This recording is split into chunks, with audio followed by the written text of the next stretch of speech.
is talking about.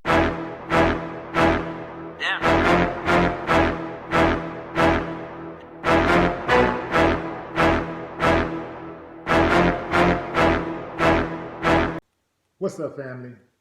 The New York Times has discovered and reported that Donald Trump, your president, businesses lost more than $1 billion from 1985 to 1994, based on tax information the newspaper acquired.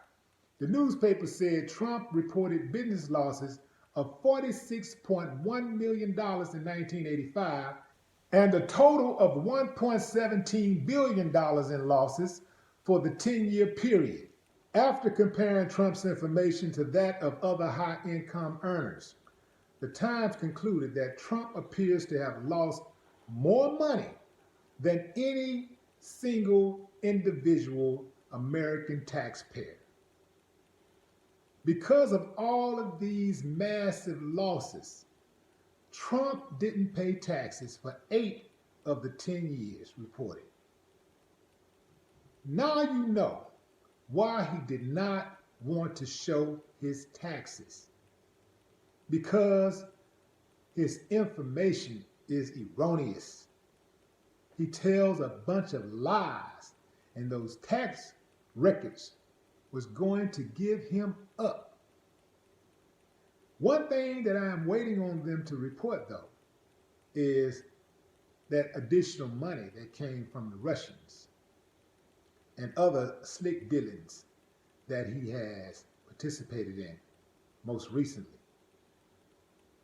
This is the same dude that poor people all over America thought was going to take them to the promised land and get them out of their rut.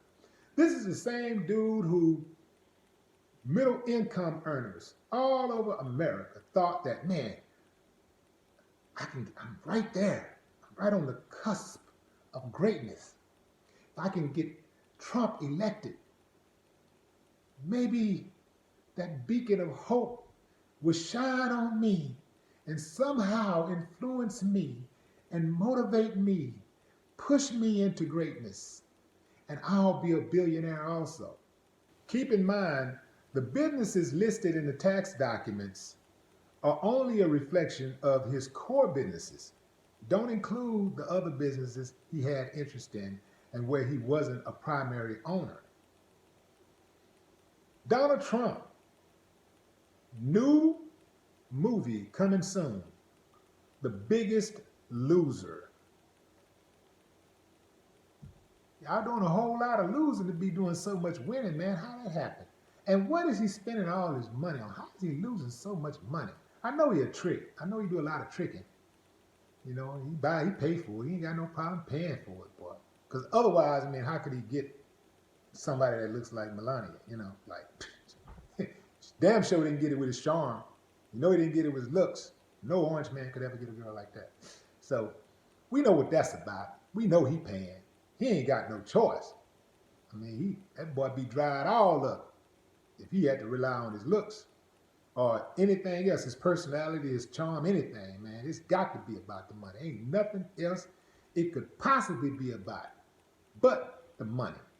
What's also interesting here is that the banks continue to loan him money, knowing that his businesses were hemorrhaging financially. Over and over and over again, they continue to loan him money.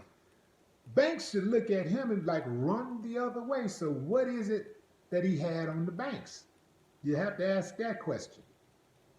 What kind of hustle that they have going on where they were still giving this dude money? He's proven himself to be a loser.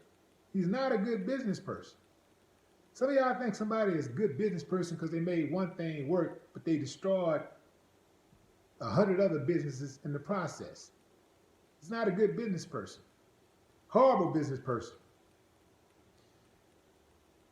Last thing.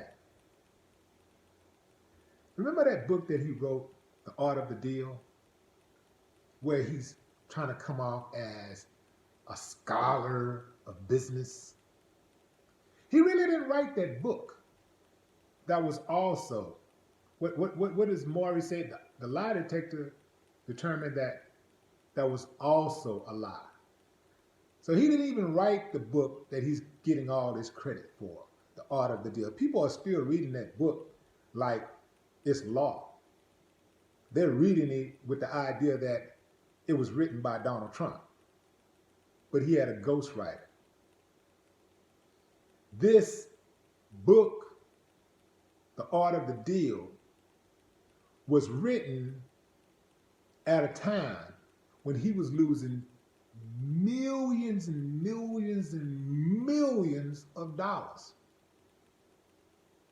But y'all still believe in him. What a sad, sad, sad state of affairs. No more talk. What the haters talking about?